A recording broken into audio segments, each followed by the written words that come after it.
Bună, dragii mei! Bine ați venit la previziunile voastre pentru energia lunii decembrie.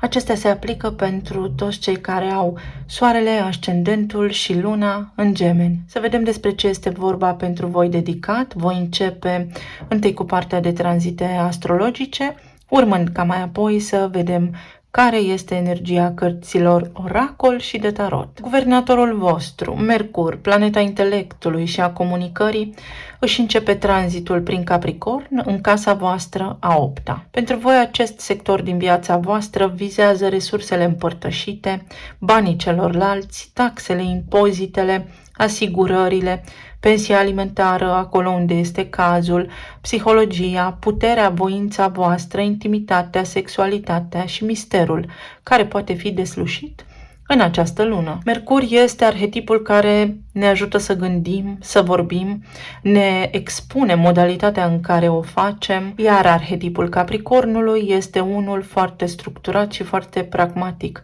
Încet și sigur, spune Capricornul, și procedural corect. În acest context, pentru voi acest tranzit în această casă a misterului și a puterii aduce o comunicare clară și directă, care poate implica resursele celorlalți, care poate implica noi idei de parteneriate. Vă pot veni idei noi. Va fi totul foarte clar. Nu veți avea timp să vă pierdeți în detalii în această lună. Capricornul este guvernat de Saturn și Saturn în Pește acum vine și elimină confuzia. Toate neclaritățile care vizau contractele, banii, resursele împărtășite, intimitatea, lipsa unei apropieri sau un dezechilibru care v-a afectat în ultima perioadă pot fi acum îndepărtate.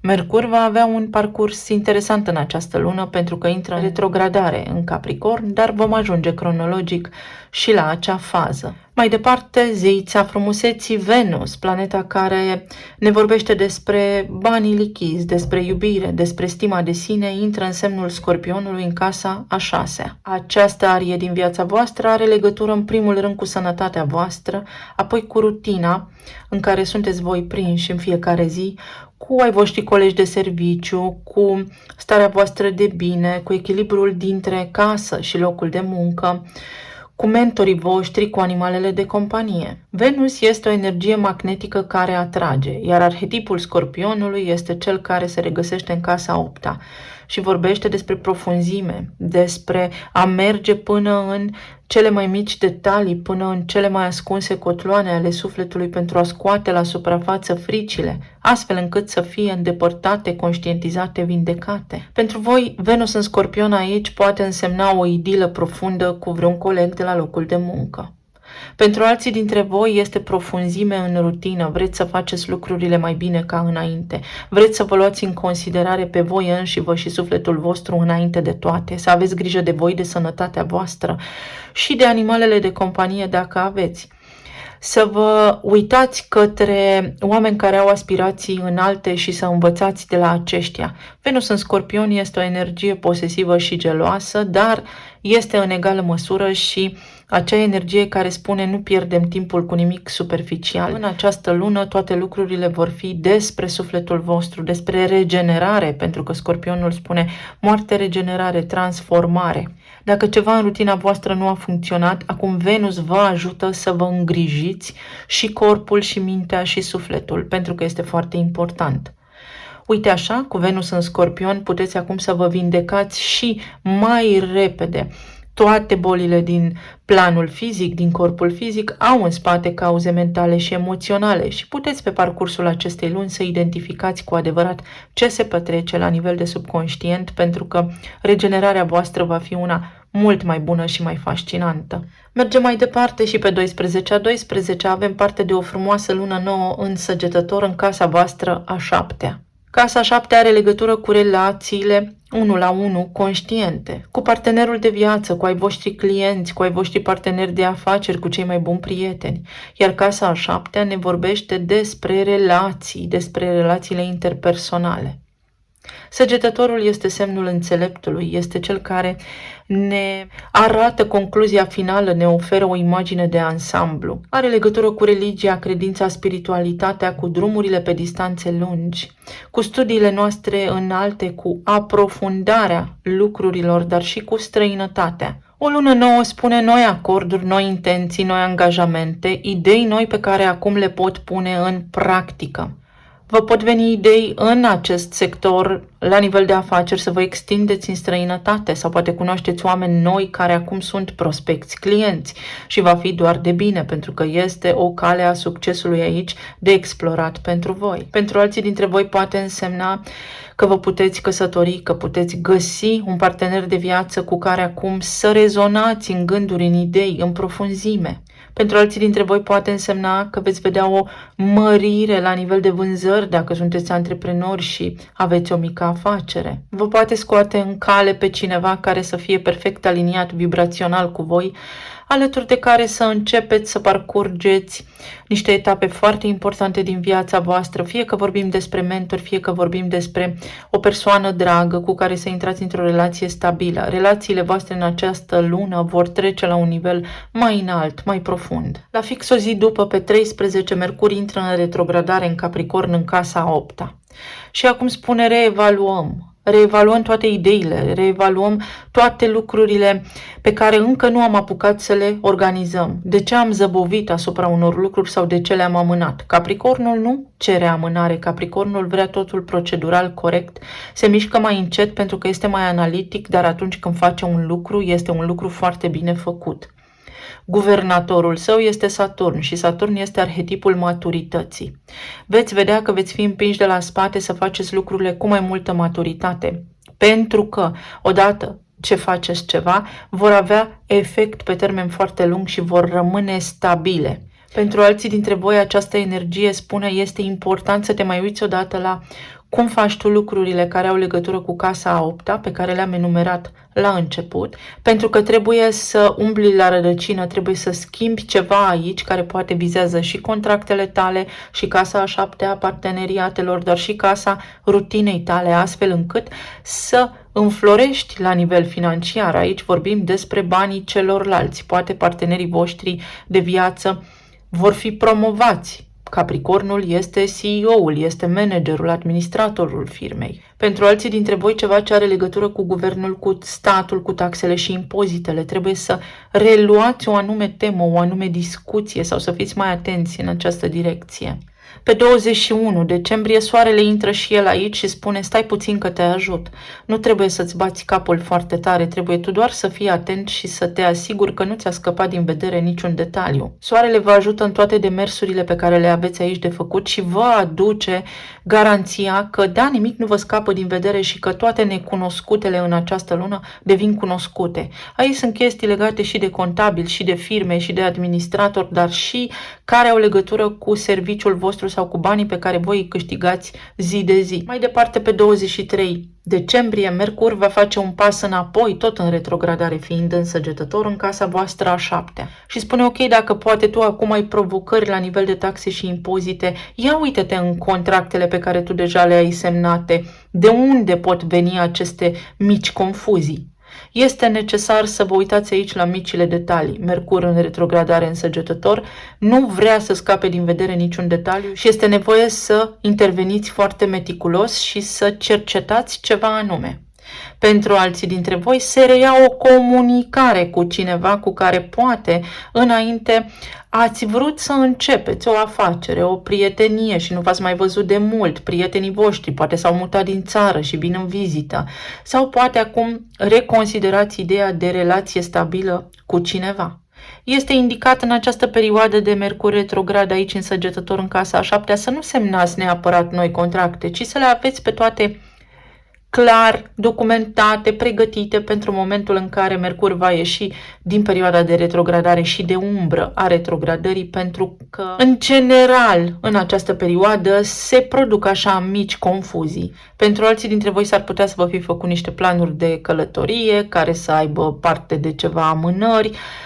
Toate aceste lucruri, mai ales la nivel comercial, este bine în această lună să fie lăsate să se desfășoare lin și să nu interveniți prea tare aici. Pe 26 decembrie avem parte de luna plină din Rac în casa voastră a doua. Din nou bani și bani. Pentru voi luna decembrie va fi bilanțul.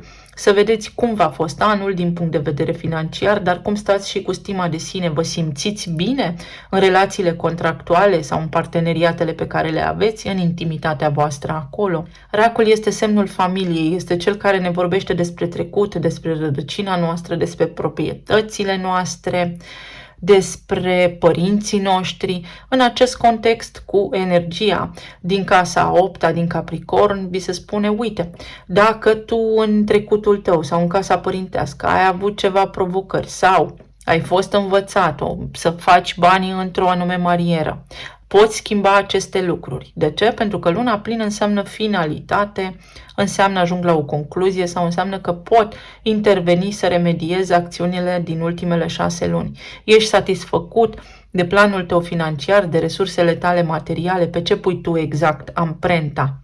Bani pentru familie, bani pentru casă. Bun, de acord. Ai făcut suficient sau trebuie să faci ceva în plus pentru că poți, pentru că ai cum. Cu soarele în opoziție în casa voastră a 8-a, vi se spune trebuie să administrezi un pic mai bine banii, să nu fii poate ușor risipitor sau atenție că s-ar putea să ții foarte tare de bani și să nu poată circula. Un bun administrator al firmei știe că trebuie să investească pentru a întoarce investiția, pentru că așa poate face profit. Poate vă gândiți cum se aplică acest lucru și în viețile voastre. Pentru alții dintre voi s-ar putea ca o energie feminină sau mama să aibă nevoie de ajutorul vostru financiar în această lună sau la ea să apelați în cazul în care voi vă regăsiți în ceva provocări sau aveți nevoie de susținere. Alții dintre voi puteți să vă achiziționați o casă nouă sau vă vin idei despre cum ar fi dacă v-ați schimba locuința sau spațiul locativ. Și nu în ultimul rând, pe 29 decembrie, Venus, zeița iubirii, face un pas înainte însăgetător, în casa voastră a 7-a. Vine Venus aici cu iubirea în parteneriate și spune ok, acum că le-ai revizuit, dacă este ceva ce nu funcționează sau dacă ai un off, dacă suspini, dintr-o cauză anume, te ajut eu, pentru că Venus este o energie magnetică. Ea lucrează și cu banii lichizi, și cu stima de sine, și cu iubirea, dar și cu confortul. Uite, respiră ușurat, pentru că poți avea parte de aceste lucruri. Stai liniștit, poți să-ți faci planuri pe viitor, dar trebuie să le iei pe toate rând pe rând și să te asiguri că te uiți și la micile detalii, că nu tragi așa concluziile și că nu plutești pe un norișor. Venus însăgetător aici vă poate aduce parteneri de afaceri înțelepți de la care să învățați idei noi, idei care vizează străinătatea, idei care vizează legea. S-ar putea aici să încheiați contracte legale precum căsătorie, să primiți o cerere în căsătorie. Venus însăgetător spune sunt sexy și știu asta. Poate fi o energie foarte interesantă pentru că este un semn de foc pentru voi în această lună de care să vă bucurați de plin. Pentru alții dintre voi poate însemna, dacă aveați o relație înainte care era așa când cum, că acum devine foarte stabilă și vă faceți planuri noi pentru viitor. Eu vă mulțumesc tuturor, vă doresc să aveți o lună decembrie minunată și să vedem acum mai departe care este energia cărților oracol. Jupiter, planeta care în acest moment se regăsește în Taur, în casa voastră a 12-a. Jupiter este guvernatorul casei voastre a 7-a, unde se vor regăsi rând pe rând Mercur în perioada de retrogradare și Venus, care spune ok, ceva din trecutul tău poate reveni acum. Jupiter este în Taur. Uite-te la stima ta de sine pentru că se reflectă atitudinea ta în toate parteneriatele tale în această lună. Poate lua amploare tot ceea ce va face Venus însăgetător pentru tine în următorul an. La schimbul dintre ani, puneți o dorință, dorința de a te extinde, dorința de a face mai mult pentru că vei avea susținere în această direcție. Este necesar să-ți schimbi poate sistemul de valori sau să ai mai multă încredere în tine.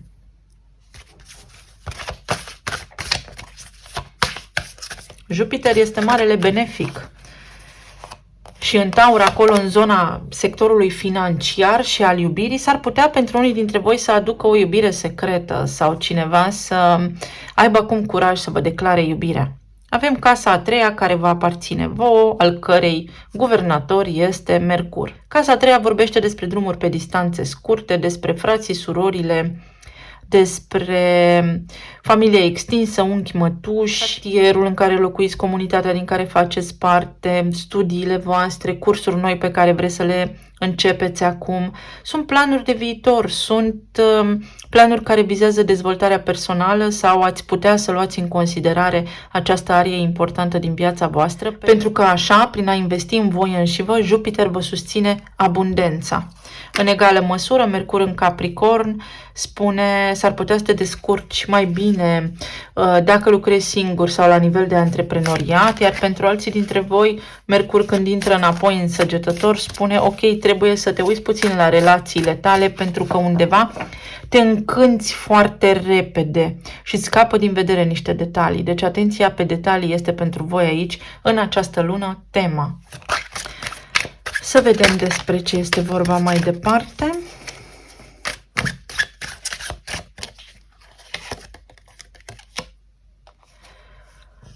Despre casa a cincea, iată și semnul balanței unde se regăsește în acest moment nodul sud pentru toată lumea în tranzit și casa leului, voința, bucuria sufletului vostru. Este timpul să faceți ceva pentru sufletul vostru, pentru că închideți niște lucruri karmice care au legătură cu relațiile voastre. Casa balanței este cea în care voi aveți Săgetătorul în acest moment, casa a șaptea, și intervine aici dorința, puterea, unde s-ar putea la nivel de parteneriate până acum să fie avut voi blocaje și să fie avut un anume tip de karmă, o cauză care v-a împiedicat pe voi să evoluați.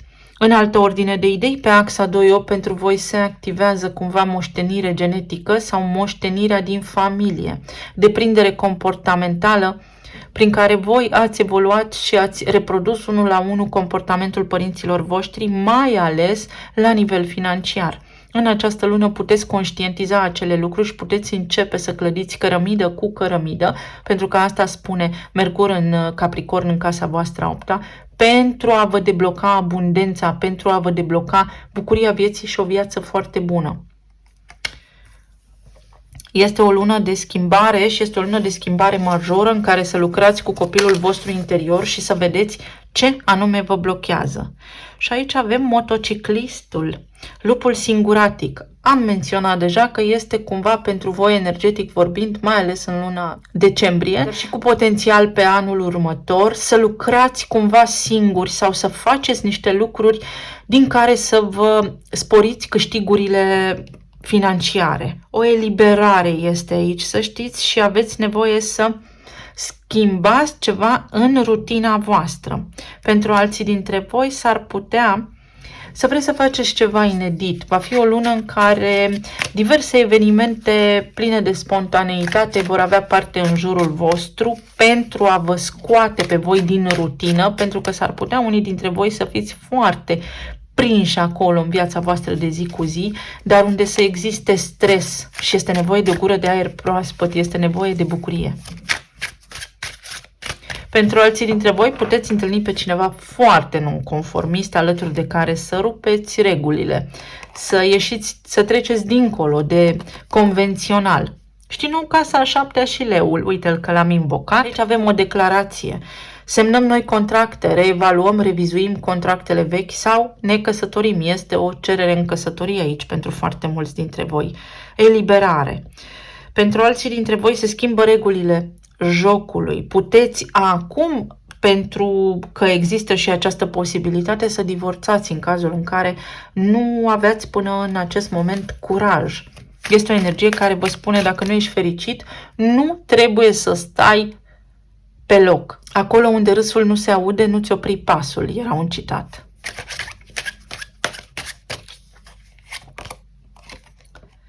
Și aici avem balanța, uite, casa întâi. Voi sunteți cei care, prin atitudinea voastră, veți emite unde în univers și veți avea parte de aceleași rezultate. Dacă voi sunteți echilibrați, veți avea o lună în care tot ceea ce veți trăi și veți experimenta va fi pe măsura vibrației voastre și a gândurilor voastre. Adevărul, justiția, ceea ce înainte nu era corect și cinstit, acum se corectează. Pentru alții dintre voi puteți fi răsplătiți într-o oarecare măsură pentru nivelul vostru de integritate. Egalitate, fraternitate pentru toată lumea, chestiuni legale cu acele accente din Săgetător în casa 7 pot apărea într-adevăr, sau poate să aveți grijă la, dacă sunteți antreprenori mai ales, la bilanț, la chestiunile legale, că trebuie să verificați acolo ceva. Uite, Steaua, nu știți pe ce drum să mergeți sau aveți parte de ceva confuzie, dar care în această lună, cu ajutorul cuiva foarte înțelept, se pot clarifica. Și aici avem hamacul, numărul 4 și Gemeni. Este o lună în care voi să vă retrageți și să vă odihniți. Să vă regăsiți pe voi sufletul, să dormiți în primul rând, pentru că am spus și luna trecută că voi ați avut un an destul de greu și destul de agitat. O potențială vacanță este aici pentru voi.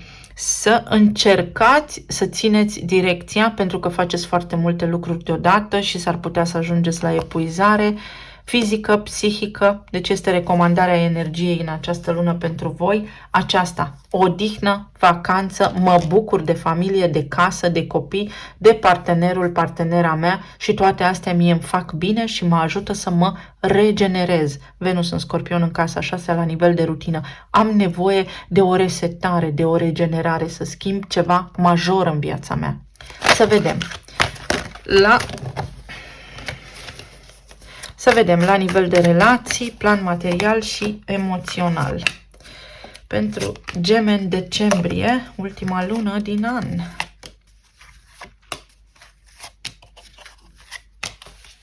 Ce ne spune energia? Regina de monede, înaltul preot și regina de bâte. De la seriozitate la petrecere, ceva de genul acesta. Pentru cei care sunteți singuri aici, puteți ieși din coconul vostru. Este o lună de transformare cu Venus în Scorpion, care spune și ea la rândul ei: sunt sexy și știu asta, sunt o divă sau sunt foarte șarmant. Pentru cei care sunteți singuri, puteți întâlni pe cineva care va fi foarte determinat, foarte cuceritor, care, da, poate fi coleg cu voi de serviciu, și puteți să intrați într-o relație frumoasă, dar frumoasă până la nivel de căsătorie. Pentru alții dintre voi, copiii voștri, dacă aveți copii, vor avea parte de o realizare și fac planuri de viitor care pe voi vă încântă.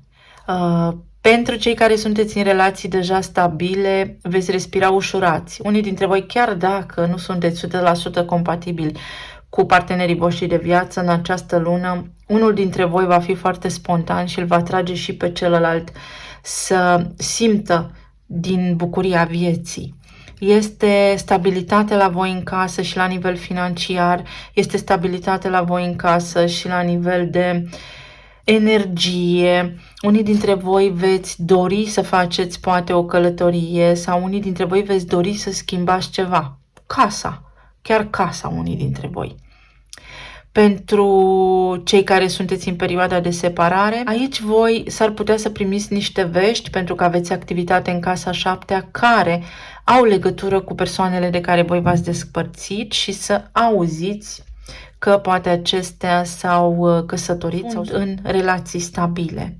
Și acesta este cel mai bun moment pentru voi să schimbați ceva în viața voastră și să vă reorientați repede și bine, pentru că puteți ieși din acea perioadă de stagnare și vă puteți găsi pe altcineva. Iar pentru alții dintre voi se schimbă ceva, este necesar să schimbați din rutina voastră acea energie de casă, serviciu și să vedeți cum, iar pentru alții dintre voi aici, cineva care este la distanță și de care poate voi v-ați despărțit, poate reconsidera acea idee de separare. Se întâmplă ceva aici, avem unul de la magicianul și din cum era situația înainte, tenebroasă și întunecată, acum să fie foarte luminoasă și foarte pasională. Deci poate exista aici o reconectare pasională între voi și persoanele de care v-ați despărțit.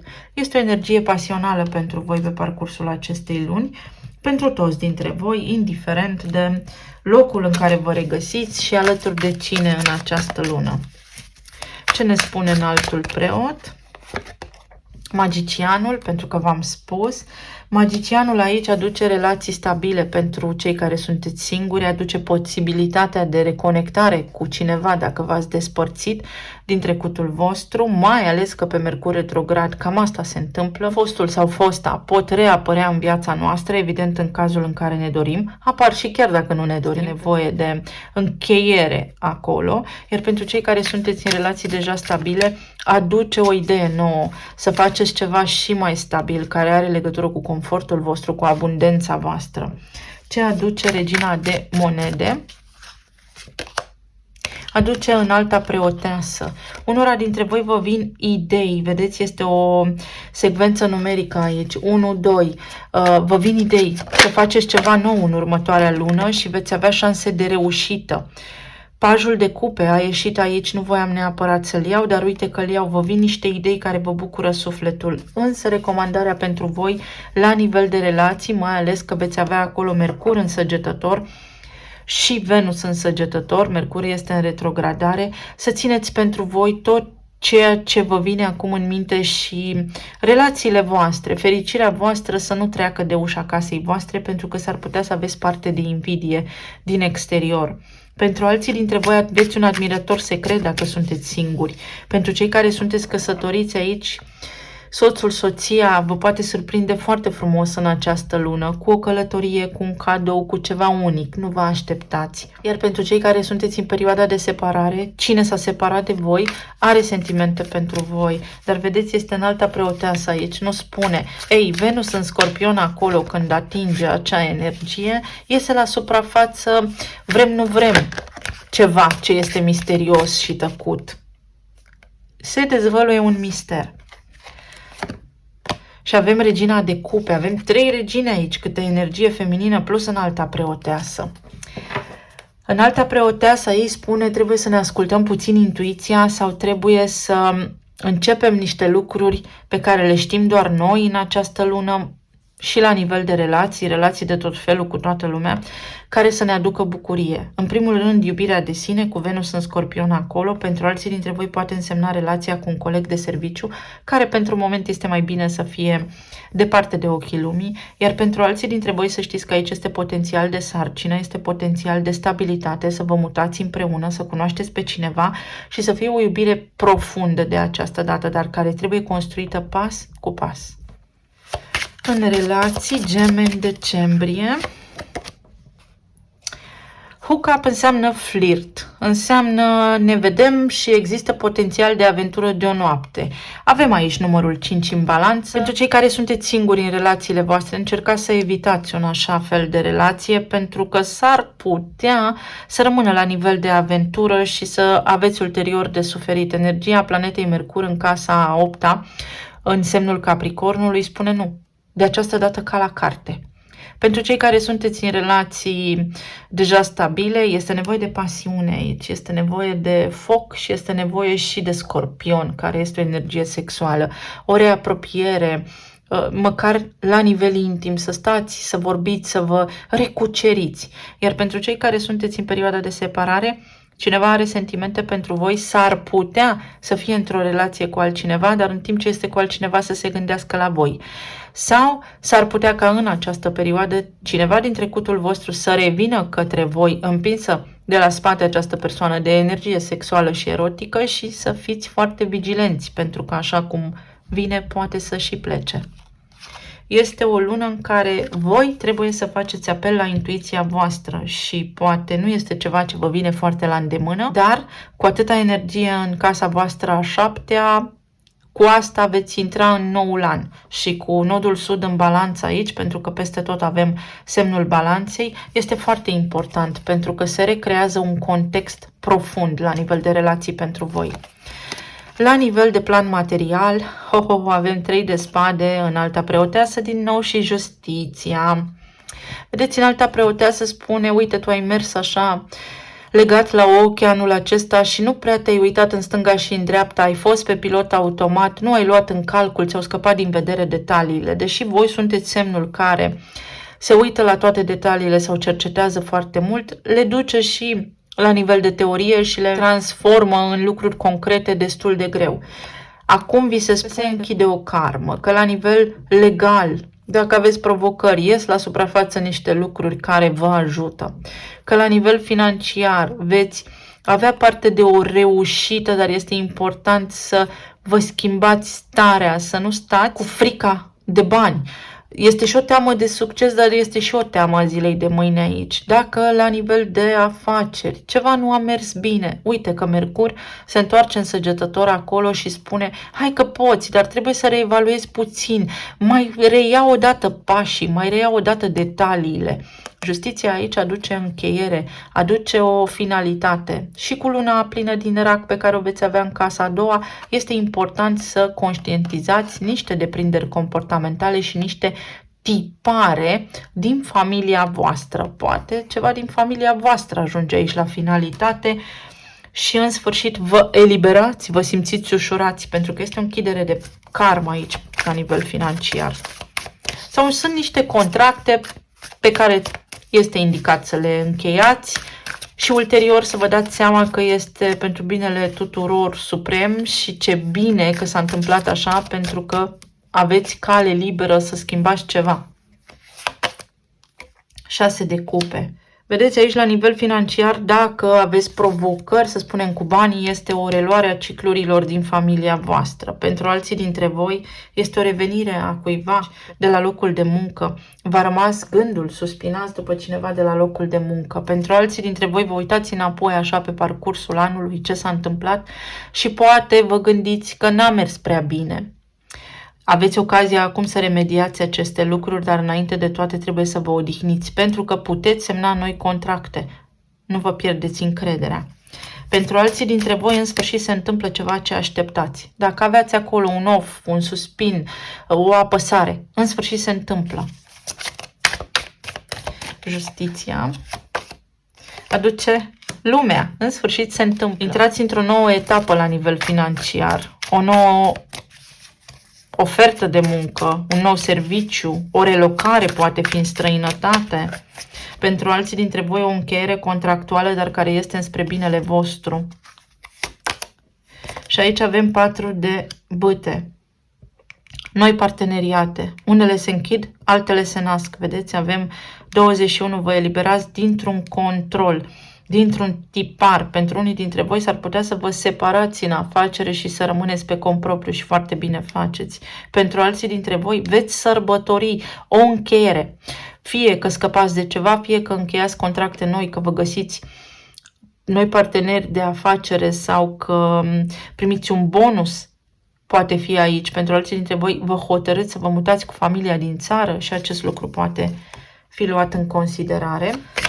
Să vedem zona financiară. Decizii majore în planul material, financiar. Evident, aveți axa banilor activată în această lună prin Mercur în Capricorn, Soarele și luna plină din Rac. Veți avea posibilitatea să faceți tot ceea ce vă doriți, în sensul că este necesar să schimbați ceva major în zona voastră financiară. Se schimbă niște contracte, această arie din viața voastră vine cu schimbări, dar și cu bucurie. Iar la nivel de transformare emoțională, de plan emoțional, de sănătate, 5 de spade, moartea și soarele. Vedeți, epuizarea psihică, lipsa unei rutine, poate o relație care nu a mers bine înainte, unde comunicarea era defectuoasă sau unde ați făcut compromisuri. Acum se schimbă. Venus în Săgetător vă ajută, este energie de foc aici, Venus în Scorpion, vă ajută din casa a 5-a. Ea este în casa a 6-a, este secvență numerică din nou. Soarele, optimism, o vindecare, o regenerare. Pentru cei care aveți de făcut o intervenție chirurgicală, vă regenerați, vă simțiți mai bine. Alții dintre voi vă vindecați de o afecțiune. Pentru alții dintre voi la musculatură dar cel mai mult văd epuizare psihică, să știți. Este nevoie să vă schimbați rutina la 180 de grade. Iar pentru alții dintre voi o bucurie din partea copiilor sau este nevoie să petreceți mai mult timp cu ai voștri copii. Să vă vindecați voi și copilul vostru interior. O schimbare majoră și aici. Și avem 4 de cupe. Să refuzați voi în mod conștient orice formă de compromis. Să petreceți foarte mult timp la serviciu este o formă de compromis, pentru că dacă aveți copii, ei mici nu mai sunt. Cresc. Alții dintre voi să refuzați la nivel emoțional ceva ce este intens, dar vă dezavantajează. Ce aduce moartea? 2 de monede. Aveți de făcut alegeri, dragii mei. Gemeni, în această lună, alegeri importante către ce vă îndreptați. Vedeți că este totul sub un cord, vă este teamă, vă ascundeți în spatele unor gânduri, vă găsiți unii dintre voi scuze. Este necesar să înfruntați vremea rea pentru a putea ajunge să vă bucurați de soare. Sau să aveți încredere că, deși poate, acum aveți o provocare, iese soarele pentru voi. Lumea, exact. Și aici lumea, și aici lumea. Vine o încheiere. Ceva din viața voastră trebuie lăsat să plece pentru a putea avea parte de un nou început. Voi sunteți în plină schimbare și pentru voi anul următor începe în forță.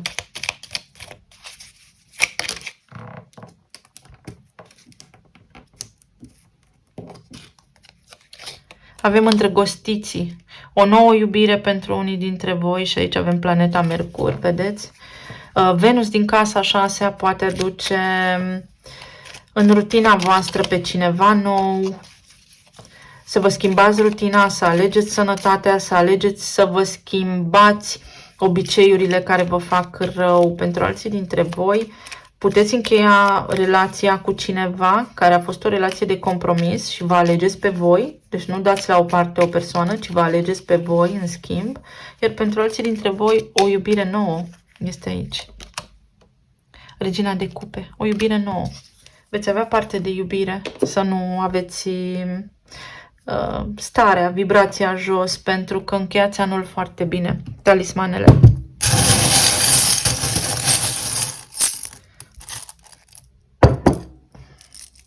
Sunt anxios, da, rutina din casa a 6-a și bună îmi vine să plâng. Venus în Scorpion acolo s-ar putea să vă aducă mici regrete, să spunem. Uite cât am lucrat și uite câte lucruri am ignorat sau n-am avut grijă de mine. Este momentul să faceți aceste lucruri.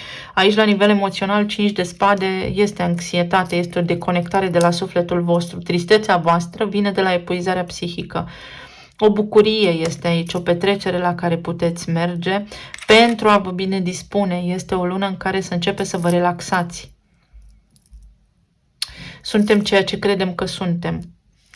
Este o lună a conștientizărilor și a transformărilor totale pentru voi. A bucuriei, niște vești care vă bucură. Este o lună în care să rostiți tare în univers ce vă doriți. Pentru alții dintre voi aveți voce, pentru alții dintre voi Venus din Săgetător din casa 7 vă poate aduce ceva faimă. Încheiați niște lucruri foarte importante, uite, semnați contracte noi. Este o lună în care începeți de la zero ceva sau este important. Alții dintre voi finalizați niște studii sau finalizați o etapă din viața voastră în care trebuie să vă bucurați. De acum înainte trebuie să vă bucurați. O veste bună pe care o auziți. Aveți nevoie de dietă unii dintre voi. Atenție la sănătate. O bucurie mare. Din afara țării sau vă bucurați de o călătorie. Plecați într-o vacanță unii dintre voi. Vizitați familia în afara țării. Dacă vi se aplică. Aici avem din nou magicianul pe voi. Puterea să o luați de la început. Și aici avem turnul. Puterea să o luați de la început. Foarte mulți dintre voi veți fi împinși de energie să faceți niște schimbări majore. Aici avem un porc care zboară și niște piciorușe de copil. Ceva ce a fost în voi și n-ați conștientizat, un fel de a fi, trebuie schimbat complet, total. Vedeți că este o moștenire lăsată prin testament de familia voastră aici, poate fi la propriu, dar dincolo de asta să schimbați ceva ce nu vă aparține vouă. Vedeți? Să închideți un ciclu pentru că situația se transformă. Deveniți mai înțelepți, veți avea parte de evenimente foarte bune care vă arată un nou drum, o nouă cale, practică, să faceți niște lucruri care vă ajută și vă schimbă viața, o aliniere cu divinitatea este, să știți, este o schimbare majoră, o evoluție profundă și spirituală. Unii dintre voi veți lucra cu voi înșivă în această lună sau un serviciu nou poate fi pentru voi, niște acte, niște idei care vă vin acum și inițialele sunt LH, N și W. Cu legea veți avea parte de câștig, un câștig anume. Alții dintre voi atingeți un prag de înțelepciune, veți avea vizibilitate, aflați niște secrete care vă dau de gândit și va trebui să luați o hotărâre. Intrați pe o nouă direcție. Aici avem nord-vestul, deci este ceva ce are legătură cu pământul și cu apa, apa și pământul. Unii dintre voi s-ar putea să construiți ceva, să faceți o construcție de casă sau să vreți o casă nouă la luna plină, pe 26. Veți avea o revelație în ceea ce privește banii voștri, chiar dacă va fi o zi de sărbătoare, voi tot veți avea acolo gândurile active. Poate aveți legătură cu semne de apă și semne de pământ. Vă doresc tuturor să aveți o lună minunată, să vă bucurați, să fiți sănătoși și iubiți și să ne reauzim cu bine data viitoare. Pa, pa!